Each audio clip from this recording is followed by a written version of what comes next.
Hindi nga nakatiis itong si Jolly, alang-alang kay Makmak.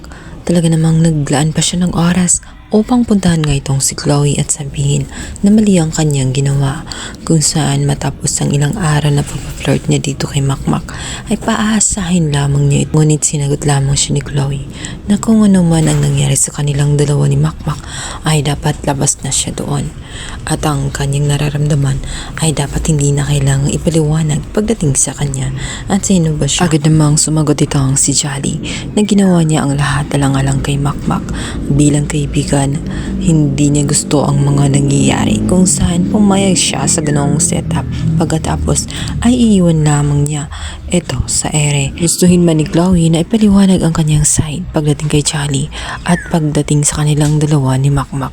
Subalit mas pinili na lamang niya na ilihim at itago na lamang ito at para na lamang sa kanya, para wala nang ibang makakaalam at alam niya na magkakagulo lamang.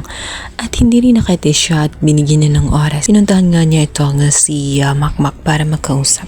At dito niya nilahat kung ano ang naging dahilan bakit biglang nagno ito, matapos tanungin nga ni Makmak kung papayag siya na maging girlfriend. Ayon sa kanya ay hindi talaga niya gusto ang kanyang sagot noon. Napilitan lamang siya sapagkat kasama nga niya ang driver ng kanyang kuya, at alam niya na kapag narinig niya ang usapan nilang dalawa, maaaring makakarating ito kay Lance. Alam naman niya ang naging hidwaan nilang dalawa ni Lance at natitiyak niya na hadlang lamang si Lance. Sa pagkakataong iyon, umamin na rin sa totoong nararamdaman itong si Chloe. Kaya naman masaya si Makmak pagdating doon. Subalit mas gusto niya na ilihim na muna ang kanilang relasyon nang sa ganun ay hindi ito mahadlangan ni Numan, dahil alam niya na medyo magulo ang kanilang sitwasyon lalo't hindi magkasundo ang kanilang mga pamilya. Sa kabilang banda, magiging balakid si Nadia sa kanyang pagdating dahil nga hihingi ito ng atensyon at mapansin niya na tela naging close na close nga ang magama. Kaya naman nagkakaramdam siya ng pagsaselos nang bumawi sa kanyang anak.